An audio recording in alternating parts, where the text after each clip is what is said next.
दोस्तों आज हम कवर करेंगे वर्ष 2021 में आए तूफान, साथ ही वर्ष 2020 में जो भी तूफान आए थे उन सभी को कवर करेंगे फुल डिटेल के साथ।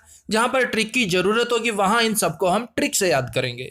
तो सबसे पहले बात करते हैं ताउते चक्रवात की। वेरी वेरी इंपॉर्टेंट है। और ताउते चक्रवात ने बुरी तरह से प्रभावित किया गुजरात और महाराष्ट्र को, और केरल के कुछ हिस्सों को, और राजस्थान के कुछ हिस्सों को हल्की फुल्की हानि पहुंचाई, लेकिन गुजरात और महाराष्ट्र को बुरी तरह से प्रभावित किया।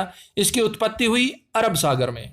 देखिए, ताउते चक्रवात मई 2021 में आया। इसकी उत्पत्ति हुई अरब सागर में और इसकी रफ्तार थी 140 किलोमीटर से 175 किलोमीटर प्रति घंटा, यानी कि मिनिमम रफ्तार इसकी 140 थी, मैक्सिमम 175 185 तक चली गई थी। देखिए, कोई भी चक्रवात हो, कोई भी तूफान हो, उसकी रफ्तार अप डाउन होती रहती है। और देखिए, ताउते चक्रवात का नामकरण किसने किया, ये वेरी वेरी इंपॉर्टेंट है। म्यांमार ने ताउते का नामकरण किया, म्यांमार ने। उसके बाद है चक्रवात यास। इसकी उत्पत्ति बंगाल की खाड़ी में होगी और इसका नामकरण किया है ओमान ने। अब यहां से एक बार नोट कीजिएगा। देखिए, ये प्रभावित कर सकता है। ये वीडियो हम बना रहे हैं 21 मई को और ये चक्रवात 23 मई से 26 मई को पश्चिम बंगाल और उड़ीसा सहित पूर्वी राज्यों को प्रभावित कर सकता है। कर सकता है का मतलब है भाई कर भी सकता है, हो सकता है ये डाउन भी हो जाए, हो सकता है ज्यादा उग्र भी रूप धारण कर ले। हालांकि इसका नामकरण कर दिया गया है ओमान के द्वारा। अब देखिए, कुछ इंपोर्टेंट पॉइंट जो कि वेरी वेरी इंपोर्टेंट है, यहां से एग्जाम में बहुत बार क्वेश्चन पूछे जाते हैं। भारतीय मौसम विभाग की स्थापना कब हुई? 1875 में हुई थी। उस समय इसका मुख्यालय था कोलकाता में। वर्तमान में मुख्यालय है नई दिल्ली में। और देखिए, वर्तमान में भारतीय मौसम विज्ञान विभाग के महानिदेशक हैं मृत्युंजय महापात्रा। बात कर रहे हैं वर्ष 2021 की, यानी कि वर्तमान की। वर्तमान में है मृत्युंजय महापात्रा, भविष्य में ये चेंज हो सकते हैं। और देखिए, भारतीय मौसम विभाग कृषि विज्ञान मंत्रालय के अंतर्गत आता है। और देखिए, भारतीय मौसम विज्ञान दिवस प्रत्येक वर्ष 15 जनवरी को मनाया जाता है। वेरी वेरी इंपॉर्टेंट है भाई, एग्जाम में पूछ सकते हैं। उसके बाद बात करते हैं विश्व मौसम विज्ञान दिवस की।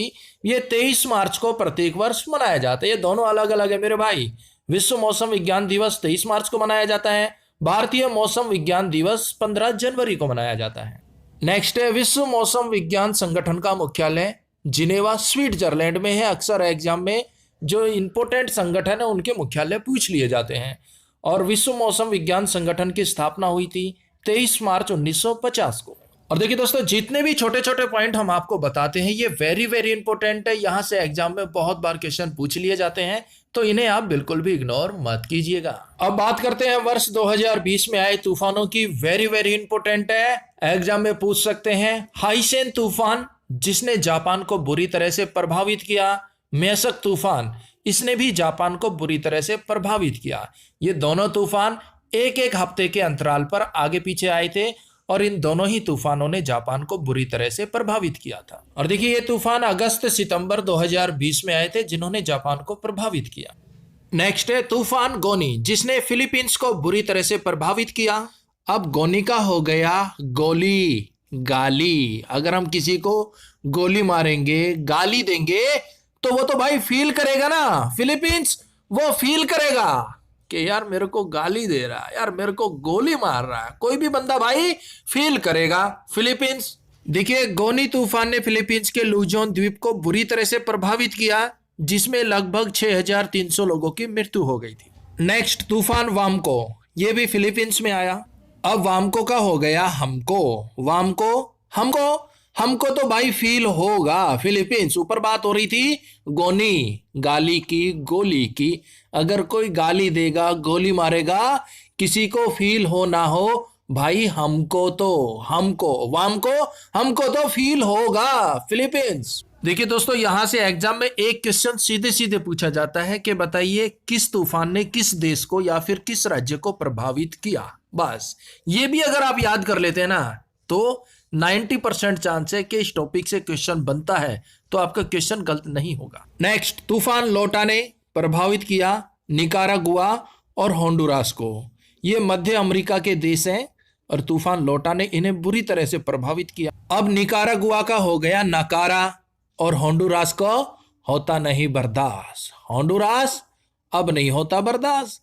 अब बंदा जो है काम करने चला गया, लेकिन वो काम नहीं कर रहा, इधर उधर घूम रहा है, टाइम पास कर रहा है, तो मालिक ने बोल दिया कि भाई तू वापिस लौट जा, लौटा, तू वापिस लौट जा, तू तो बिल्कुल नकारा है, काम ही नहीं कर रहा, अब नहीं होंदा बर्दाश्त, होंडुरास नहीं होंदा बर्दाश्त, तू तो वापिस लौट जा, लौटा तूफान निकारागुआ, तू तो नकारा है भाई। नेक्स्ट है तूफान एटा, निकारागुआ और होंडुरास को प्रभावित किया। ये दोनों देश मध्य अमेरिका में स्थित हैं। अब एटा का हो गया ऐठ जाना, अकड़ जाना। एटा वो तो ऐठता है भाई, ऐठ जाते हैं। और ज्यादातर निकारागुआ, जो नकारे लोग होते हैं ना, काम धंधा कुछ नहीं होता, निकारा होते हैं, वो ऐठ जाते हैं। एटा ऐठ जाते हैं बात बात पर, और फिर उसे सब क्या कहते हैं, होंडुरास। अब नहीं होता बर्दाश्त। देखिए, एक तो उनको कोई काम धंधा नहीं देता, उनको वापिस लौटा देते हैं। क्यों? क्योंकि वो नकारा है, अब नहीं होंगे बर्दाश्त, होंडुरास। और दूसरा वो एटा, ऐठ जाते हैं बात बात पर। क्यों? क्योंकि वो नकारा है, नक्कार है, तो सब कहते हैं होंडुरास। होंदा नहीं बर्दाश्त भाई, तुम लौट जाओ, तुम ऐठते हो। नेक्स्ट, निवार चक्रवाती तूफान ने तमिलनाडु और पांडिचेरी को प्रभावित किया। अब निवार का हो गया निवारण, निवार निवारण, तमिलनाडु, तमिल, तो मिल मेरे भाई किससे, पांडिचेरी, पांडी, पंडित जी से। तो मिल ले भाई पंडित जी से, तेरी हर समस्या का निवारण हो जाएगा। निवारण हो जाएगा हर समस्या का। तू मिल ले एक बार पांडिचेरी, पांडी, पंडित जी से, बस। नेक्स्ट, बुरेवी तूफान। नेक्स्ट तूफान डायने, इसने मेडागास्कर को बुरी तरह से प्रभावित किया। अब डायने का हो गया डायन। अब कोई डायन आ गई है तो सब डर गए, क्या करे क्या करे क्या करे। अब एक बंदे ने बोल दिया, मेडागास्कर, मैं गाकर इस डायन को भगा सकता हूं, डरा सकता हूं। क्यों? क्योंकि मैं बहुत ही बेसुरा गाता हूं। तो मैं जब गाऊंगा ना मेडागास्कर, ये डायन डर जाएगी, भाग जाएगी, इसके कान फट जाएंगे। तो मैं गाकर, यानी कि मेडागास्कर तूफान आया डायने में, डायन को भगा सकता। नेक्स्ट, तूफान निसर्ग ने प्रभावित किया महाराष्ट्र और गुजरात को। इसकी उत्पत्ति हुई थी अरब सागर से, और भाई इसकी रफ्तार थी 90 से 118 किलोमीटर प्रति घंटा। और इस तूफान का नामकरण किया था बांग्लादेश ने। यह भी इंपॉर्टेंट है, आगे हम आपको बताएंगे भी इसका नामकरण कैसे होता है, कौन सा देश करता है, कब करता है, वो सारी डिटेल भी हम आपको आगे बताएंगे।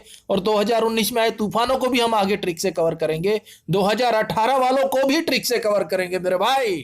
अब निसर्ग से वही सारी है संघर्ष। निसर्ग संघर्ष जो करता है महाराष्ट्र, वो महान बनता है।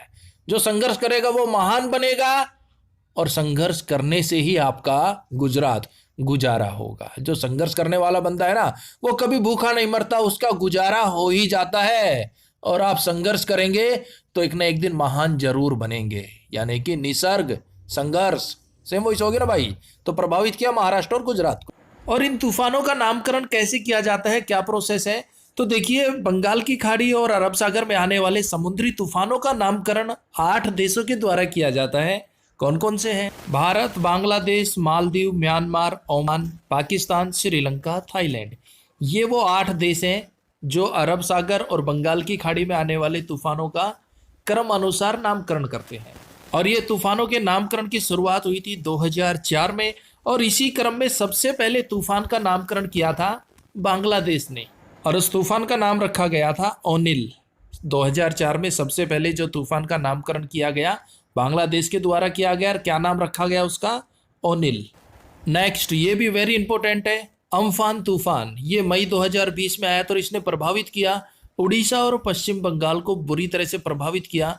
और इसकी उत्पत्ति हुई थी बंगाल की खाड़ी से। इसकी मैक्सिमम रफ्तार थी, मैक्सिमम स्पीड थी इसकी 221 किलोमीटर प्रति घंटा। और इस तूफान का नामकरण किया थाईलैंड ने। नेक्स्ट, बुलबुल तूफान। ये 2019 के लास्ट में आया था और इसने प्रभावित किया था उड़ीसा और पश्चिम बंगाल को, और इसका नामकरण किया था पाकिस्तान ने। और भाई इसकी उत्पत्ति हुई थी बंगाल की खाड़ी से। और देखिए मेरे भाई, अगर आपको हमारी वीडियो हेल्पफुल लगी तो लाइक और शेयर जरूर कर दीजिएगा। दिल में कोई बात हो कमेंट्स बॉक्स में लिख दीजिएगा। चैनल पर अगर आप नए हैं तो सब्सक्राइब कर लीजिएगा।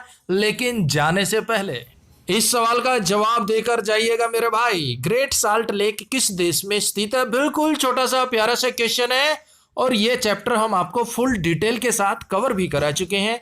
ग्रेट साल्ट लेक किस देश में स्थित है? इसका सही जवाब कमेंट्स बॉक्स में दीजिए मेरे भाई फटाफट। और एक महत्वपूर्ण जानकारी आप सभी के लिए देखिए, करंट अफेयर 2021 2020 जीके जीएस और अपकमिंग जो भी वीडियो होंगी हमारे चैनल पर, उन सभी का पीडीएफ आप परचेज कर सकते हैं मात्र 27 रुपए में। पीडीएफ का लिंक आपको मेल भी किया जाएगा। ज्यादा जानकारी के लिए वीडियो के डिस्क्रिप्शन को चेकआउट कीजिएगा।